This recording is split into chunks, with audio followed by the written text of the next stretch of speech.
안녕하세요. 2007년부터 궤양성 대장염을 연구 치료해오고 있는 한걸음 한의원입니다. 궤양성 대장염 치료 사례 살펴보겠습니다. 2024년 9월에 혈변과 설사가 시작되었습니다. 처음에는 단순 장염으로 생각했다고 합니다. 원래 치질도 있으셔서 치질에서 출혈이 된다고 생각했다고 하네요. 동네 내과에 갔다가 좀 이상하다고 해서 종합병원으로 전원했습니다. 대학병원으로 가서 진료를 받고 나서 10월에 궤양성 대장염으로 진단받았습니다. 처음에는 종합병원에 입원해서 치료했다가 호전되어서 퇴원했답니다. 퇴원한 후에 다시 악화되어서 또 입원하고 스테로이드를 좀 쓰면 호전되었다가 안 쓰면 나빠지고 감기 걸리면 나빠지고 이런 패턴을 계속 반복했다고 합니다. 전형적이죠. 스테로이드를 쓰면 좀 좋아지죠. 그런데 스테로이드가 워낙 독하니까 오래 사용할 수가 없거든요. 원래 국제적인 권고는 4주 이상 사용하지 않는 것입니다만은 한국에서는 8주, 12주 그냥 오래 쓰죠. 그래도 길게 쓰면 쿠싱 증후군 같은 부작용이 발생하니까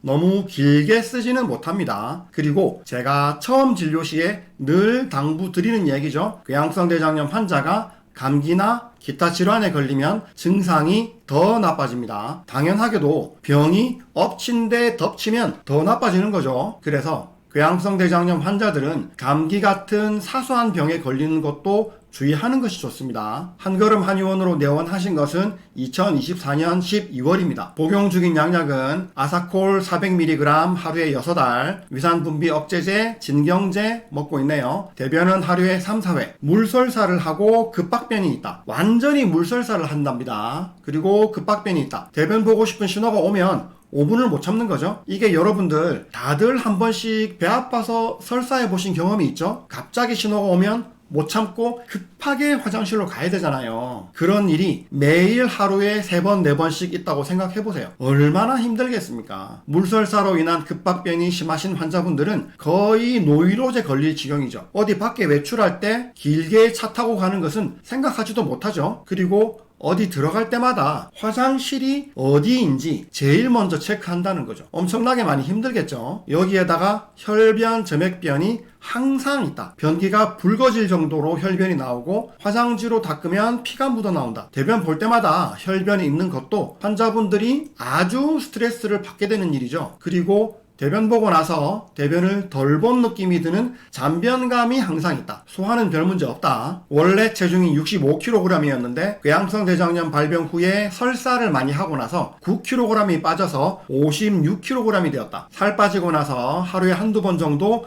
어지럼증이 생겼다. 원래는 안 그랬는데 궤양성 대장염 발병 후부터는 신라면 정도의 매운 음식을 먹으면 속이 쓰린다. 스테로이드 먹으니까 다리가 좀 부었다. 스테로이드 부작용이 시작되고 있네요. 소화에 문제가 없죠. 상부 소화기형은 아니고 부종은 있지만 원래 있던 부종이 아니라 스테로이드 부작용으로 인해서 발생한 부종이니까 이 부종은 스테로이드만 끊어주면 회복될 것으로 보입니다. 그러면 부종형도 아니고 찬 음식 먹어서 별 문제는 없고 매운 음식에는 좀 예민하게 반응한다. 비염은 조금 있으신데 비염이 궤양성 대장염과 연관이 있을지는 조금 더 지켜봐야 될 것 같습니다. 당연히 변비경량은 아니고요. 그러면 염증형으로 판단합니다. 그렇게 한의원 다녀가셨다가 다음에 병원 가는 날이어서 의사를 만나서 한약에 대해서 넌지시 물어보셨는데 의사가 이상한 한약 먹지 말라고 이야기했다네요. 그래놓고 처방은 펜타사, 스테로이드, 진경제, 위장약 등을 처방했다고 합니다. 다리가 붓는 스테로이드 부작용이 시작되고 있는데도 다시 스테로이드를 처방하는 것은 누가 봐도 좀 문제가 있지 않습니까? 펜타사도 기전도 모르고 처방하는 것이고 진경제는 장 경련을 줄이기 위해서 처방하는 것이죠. 제가 이전에도 몇 번씩 이야기했죠. 진경제를 오래 먹으면 대장의 움직임을 저하시켜서 대장 기능 저하형이 될 수 있다고요. 이런 스테로이드나 진경제 같은 약물을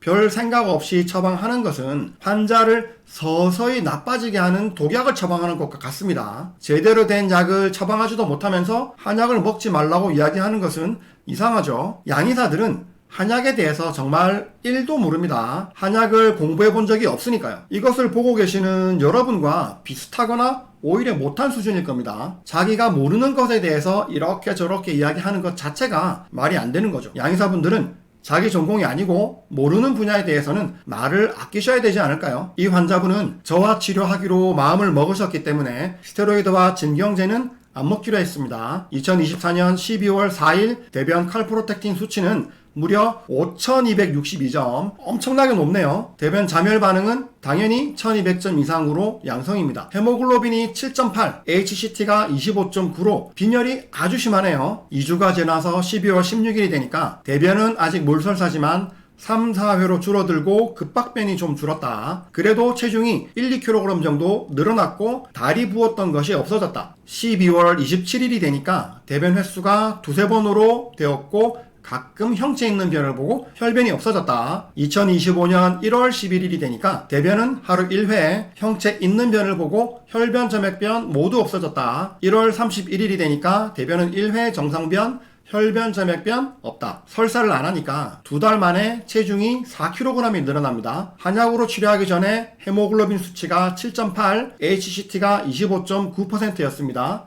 2025년 2월에 병원에서 혈액 검사를 했는데 헤모글로빈은 13.1, HCT는 44.3%로 정상이 되었네요. 빈혈이 완전히 없어졌죠. 2025년 2월 7일에 대변 칼프로텍틴 검사를 해보니까 176점, 엄청나게 많이 좋아졌네요. 처음에 얼마였다고요? 5262점이었는데 2달여 만에 176점이 되었어요. 환자분이 농담 삼아서 이야기하시더라고요. 이거 너무 빨리 좋아진 거 아니냐고. 스테로이드와 진경제는 먹지도 않았고 효과 없었던 아사콜이 이제 와서 효과가 날 리도 없죠. 한약이 이렇게 빠르게 효과를 보이기도 합니다. 이러니 양의사들이 자기들이 아닌 선에서는 스테로이드 말고는 이렇게 효과가 빠를 수가 없는데 한약이 이렇게 효과를 보이니까 한약에 스테로이드 들어있다고 하는 생각을 하게 되는 겁니다. 제가 옛날에도 여러 번 이야기했었죠. 만약에 이 상황에서 한약에 스테로이드가 들었다고 칩시다. 그러면 말이 안 되는 게 이 환자분이 스테로이드 부작용으로 다리가 붓고 있었거든요. 그런데 한약 복용하고 증상이 개선되면서 다리 붓는 것도 없어졌어요. 만약에 한약에 스테로이드가 들었다면 다리 붓는 것이 더 심해졌어야죠. 그런데 안 그랬죠? 논리적으로 생각해보세요. 한약에 스테로이드가 들었을까요? 안 들었을까요? 한약에 스테로이드가 없으니까 다리 붓던 게 빠졌겠죠. 당연한 일이죠. 3월 24일에 대변 검사를 해보니 칼프로텍틴 수치가 97점, 더 떨어지고 있네요. 어지러운 것 없어졌고요. 혈변이 없어지니까 빈혈이 개선된 거죠. 이때부터 아사코를 줄여나가기 시작합니다. 4월이 되니까 체중이 6kg이 증가합니다. 4월 30일에 대변 검사를 해보니 칼프로텍틴이 31점, 완전히 정상 범위로 들어갔네요. 체중은 61kg이 됩니다. 6월부터는 아사코를 완전히 끊습니다. 대변은 1회, 혈변, 점액변 없다, 급박변 없다, 잔변감 없다. 이렇게 되면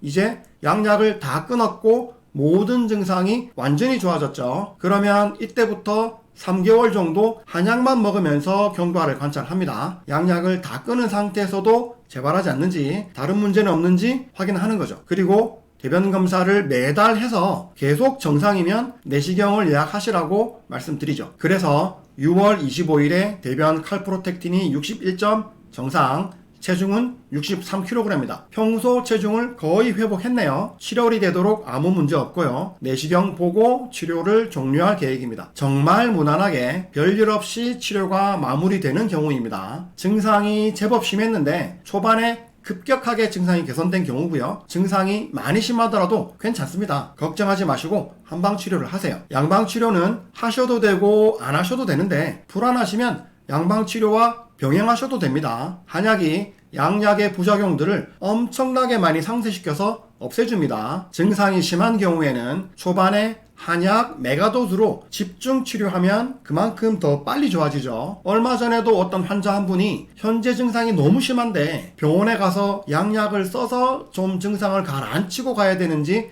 문의를 주셨거든요. 제가 어차피 한약으로 치료하실 계획이시면 양약으로 굳이 증상을 완화시킨 후에 오실 필요는 없다고 말씀드렸어요. 흔히들 생각하시는 게 한약은 양약보다 좀 효과가 떨어지지 않냐고 생각하실 수가 있는데 실제로 한방치료를 해보시면 생각이 달라지십니다. 궤양성 대장염의 원인에 따라서 적절한 한약을 적재적소에 제대로 처방하면 한약이 이렇게 효과가 좋은지 몰랐다 라는 말이 절로 나올 만큼 뚜렷하게 효과가 있습니다. 이분도 궤양성 대장염이 너무 빨리 낫는 거 아니냐고 하셨잖아요. 그러니 증상이 심한데 양약이 효과가 없거나 스테로이드 쓸 때만 효과가 있거나 하신 분들 걱정하지 마시고 한방 치료를 하시기 바랍니다. 특히 장절제를 해야 된다고 말을 들으신 분들 진짜로 정말로 수술하시기 전에 꼭 한방 치료를 해보시기 바랍니다. 한번 자른 장은 다시 자라지 않습니다. 꼭 한방 치료를 하시기 바랍니다. 제가 진짜 안타까워서 드리는 말씀입니다. 한걸음 한의원입니다. 감사합니다.